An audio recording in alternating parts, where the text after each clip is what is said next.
আসসালামু আলাইকুম বন্ধুরা। কালকেই একটি খবর পেলাম এবং যেটি আজকে এই প্রথম আলোতে দেখতে পাচ্ছি যে ১/১১-র সময় মার্কিন নীতিতে বড় ভুল ছিল। ১/১১-র সময় মার্কিন নীতিতে বড় ভুল ছিল। কথাটি বলেছেন কে? অত্যন্ত গুরুত্বপূর্ণ একজন ব্যক্তি। তিনি হচ্ছেন বাংলাদেশে যে মার্কিন রাষ্ট্রদূত রয়েছেন, তার সাবেক উপরাষ্ট্রদূত জন ড্যানিলোভিচ। তো হেডলাইনটা পড়েই আমার কাছে মনে হলো যে আসলে আমার এই জীবনে আমি কোথাও মার্কিন কোনো পদক্ষেপ বা সিদ্ধান্ত সঠিক ছিল এটা তো আমি দেখি নাই। আপনারা হয়তো অনেকে দেখতে পারেন, আমি দেখি নাই।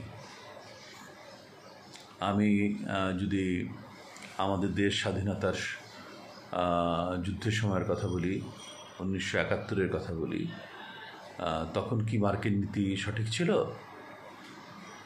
অবশ্যই না।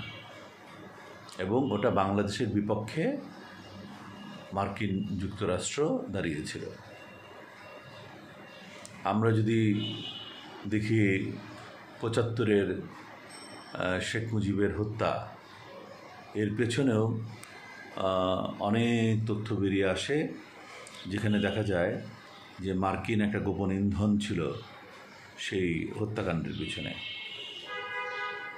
সেটা কি মার্কিন যুক্তরাষ্ট্রের সঠিক নীতি ছিল?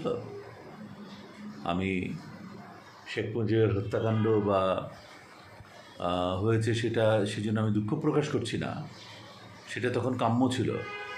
কিন্তু তাদের ষড়যন্ত্রকে আমাদের দেশের বিরুদ্ধে, এটা কি সঠিক ছিল? তারপর শুনতে পাই আমাদের জেনারেল এরশাদকেও ক্ষমতায় বসাবার পিছনে মার্কিন এবং ভারতীয় হাত ছিল। সেটাও কি সঠিক ছিল? অবশ্যই না। তারপর আমরা কালক্রমে অনেক পথ পেরিয়ে এসেছি। এখন এই এত বছর পর সাবেক মার্কিন রাষ্ট্রদূত উনি বলছেন যে ১/১১-র সময় মার্কিন নীতিতে বড় ভুল ছিল। মার্কিন কোন নীতিটা, সারা বিশ্ব জুড়ে যদি এখন আলোচনা করি, মার্কিন কোন নীতিটা ভালো ছিল সেটা আমি জানতে চাই। এই যে আরব বসন্ত নিয়ে মার্কিন নীতি, আরব বসন্ত নিয়ে ওরা ইরাককে তছনছ করে ফেলল, শেষ করে ফেলেছে। এমনকি ইরাকের রাষ্ট্রপতিকে হত্যা করেছে, সাদ্দাম হোসেনকে। ওদের আরব বসন্তে ওরা পিরামিডের দেশ মিশরকে তছনছ করে দিয়েছে এবং তাদের মদতপুষ্ট একজন সেনা শাসককে বসিয়েছে এই দীর্ঘ প্রায় 14-15 বছর ধরে। ওরা কর্নেল গাদ্দাফিকে শুধু হত্যাই করেনি, যিনি একজন মুসলিম বিশ্বের অনেক বড় নেতা ছিলেন, যিনি আমি বলবো যে যাকে প্রতিদিন প্রায় আমরা যার নামটা উচ্চারণ করতাম, এই লিবিয়ার কর্নেল গাদ্দাফি, এই লিবিয়া আজ তছনছ হয়ে গেছে, 2-3 ভাগে ভাগ হয়ে গেছে। এটা কি মার্কিন নীতি সঠিক ছিল? এছাড়াও আফ্রিকার বিভিন্ন দেশে মার্কিন যে তৎপরতা চলছে, এর কোনোটাই সঠিক নয়।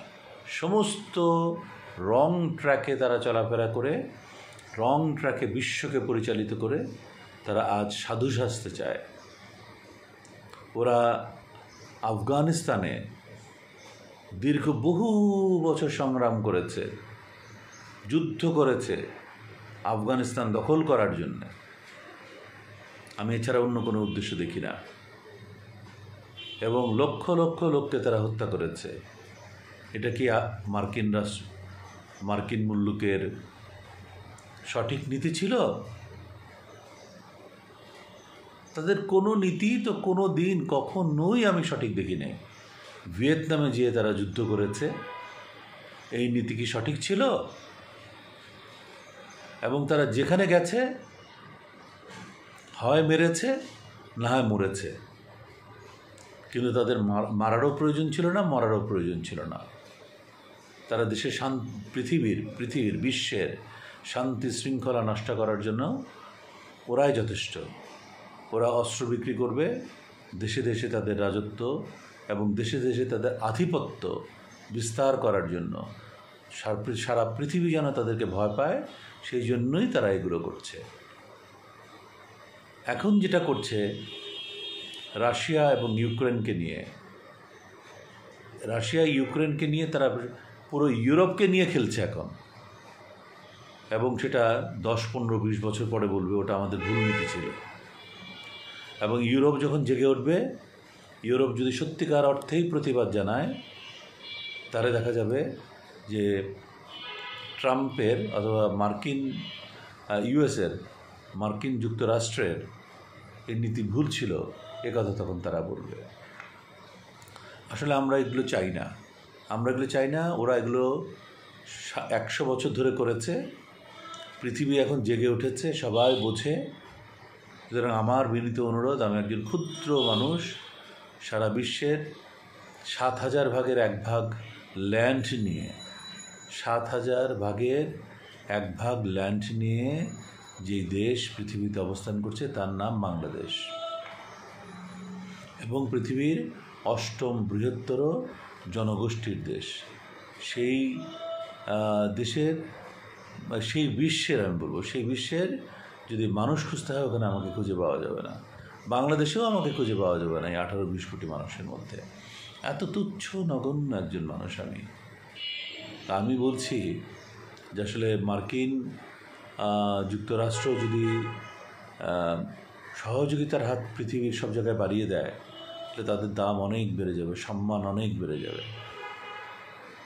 কিন্তু ওরা যদি মানুষের মন জয় না করে, মানুষকে ভয় দেখিয়ে তাদেরকে জয় করতে চায়, সেটা কখনো স্থায়ী হবে না।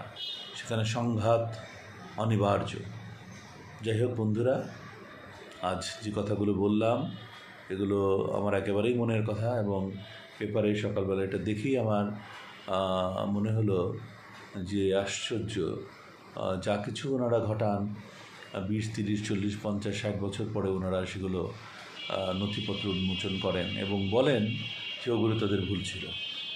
তো তাদের ভুল থাকলে তাদের ক্ষমাই বা করবে কে? তাদের বিচারই বা করবে কে? সুতরাং তারা যেন এই ধরনের ভুল করতে না পারে, সেই জন্য আমরা যারা পৃথিবীতে বসবাস করছি আমাদেরকে অনেক বেশি সজাগ হতে হবে। যারা এখন পর্যন্ত পৃথিবীতে একটু শক্তিধর দেশ, তারা যদি এগুলোর ঘোরতর প্রতিবাদ করে, এগুলোকে রুখে দাঁড়ায়, তাহলেই আমার মনে হয় পৃথিবীতে শান্তি ফিরে আসতে পারে। এই যে প্যালেস্টাইন, অসহায় মানুষগুলোকে নিয়ে তারা যা করছে, ওরাই বলবে 20 বছর পর এটা আমাদের ভুল নীতি ছিল। এই যে ইসরায়েলকে নিয়ে ওরা যা করছে, ওরাই বলবে এটা আমাদের ভুল নীতি ছিল। ক্ষমা নাই, তোমাদের ক্ষমা নাই। তোমরা যে অপরাধ করেছো, মানবতা বিরোধী অপরাধ করেছো, তোমাদের ক্ষমা নাই। তোমরা কথা আইসিসিকে বাদ দিয়ে দাও, এটা বাদ দাও, ওটা বাদ দাও। একদিন আইসিসির আন্ডারেই তোমাদের বিচার হবে, হয়তো হবে, কে জানে, হু নোজ।